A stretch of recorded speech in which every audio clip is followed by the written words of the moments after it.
So I want to thank you again, Mr. Cross, for talking to Injustice at Brick City about what's happening here at the Riviera Hotel. So I understand that vouchers were given out. Can you tell us a little bit about what these vouchers are, and you know, if you didn't accept a voucher, what happened? The voucher was basically them giving us paperwork saying that they would pay our deposit and also our first month rent, but we would have to actually find the apartment, and there's people that have actually found apartments that haven't received any funds as of yet. Now, the apartments are not guaranteed to accept your vouchers. Of course not.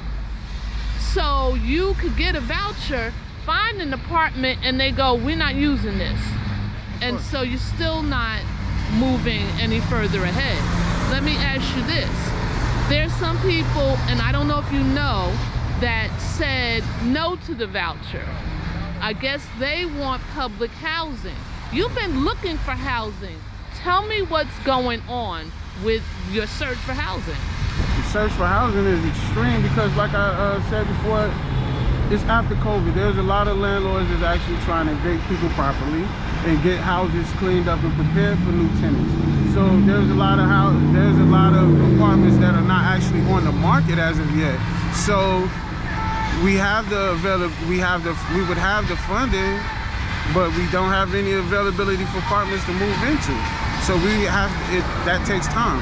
Okay, so the D variants, they're trying to flip this hotel, historic hotel that is over 120 years old, into luxury apartments. Luxury, but only 600 square feet of luxury.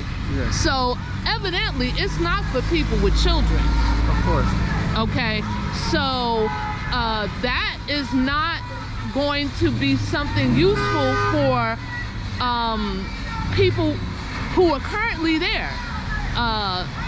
And if they do the 99 luxury units, they're only going to set aside 20 units or 19 units for residents that can pass the scrutiny, the vetting process for getting an apartment. Tell me a little bit about when you're looking for that and people are tagging your credit history to look for an apartment.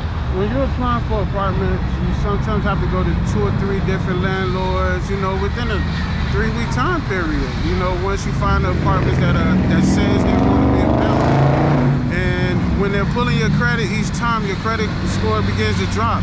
And right now, there are a lot of landlords who, of course, are great business owners and do not want customers that are going to have low credit because it shows a lack of responsibility in certain areas. So I can understand where they're coming from.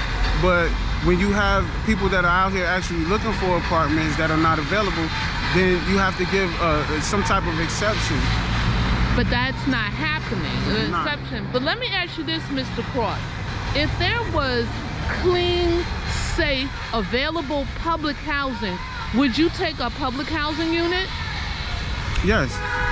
Okay, and you're aware that there are public units that have been demolished on Irving Turner Boulevard, taking away hundreds of units, on Bergen Street in Newark, taking away hundreds and hundreds of units, Mount Prospect in the North Ward, and there are units next to viable units that are left unrepaired, taking away units. What do you think about that? What about this push to raise public housing like they're doing right down in the Ironbound right now?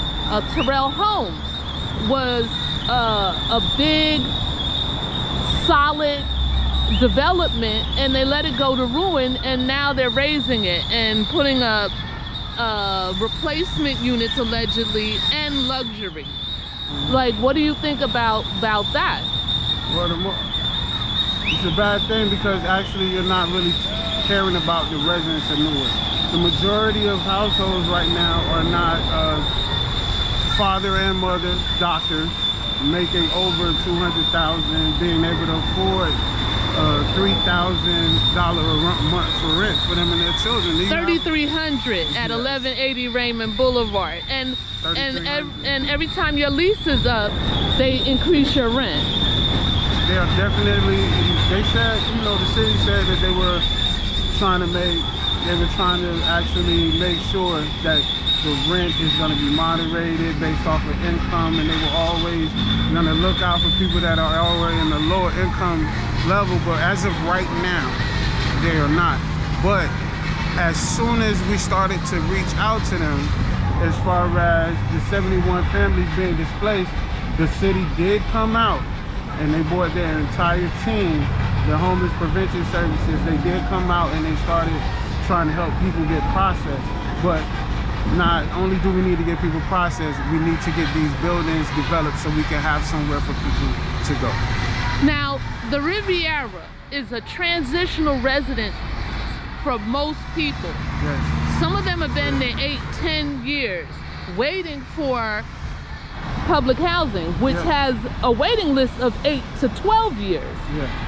So this is like a way station for people who don't want to go into the shelter. The city came here to process you guys after there was a big uproar and people coming on the zoning board meeting, and then coming to city council and challenging them. Only after that did they come here to process you. Only after. And my question is, they ask people to go to the shelter system. Why wouldn't you go into the shelter? Please explain to people, what is the deal with the shelter? Well, the shelter is very unstable. For one, you don't have your own personal space. You know, some people buy things, which of course is myself, that are valuable to them. It may not be worth $10,000, but it's valuable to you. And as soon as you leave your room or your little space, people go in and steal your stuff. And that creates a very negative atmosphere. It could get violent, you know, things of that nature. All these things are very unnecessary when people are just looking for their own space and they're willing to pay for it. And people are paying, so people aren't staying for free at this Riviera Hotel. Some people are paying nearly $3,000 a month just to be able to keep their children with them and lock the door. They would otherwise be in the shelter system. Wouldn't it behoove the city to come in and make this a transitional residence? Have the housing authority, city of Newark, and then what other agencies that do housing come in here, take this over, and then it could be transitional residence where services could be provided and it could be restored, the rooms improved, so women who are running away from mates who have been dangerous to them, because you have some women who are there because they're in a domestic violence situation. Wouldn't this serve this community, which could be really beautiful? Yes, it is. They're trying to develop. The city just started to do this little park area, and you can see the synagogue, temple. I'm not sure if that's a synagogue, but the temple over here being restored. Wouldn't it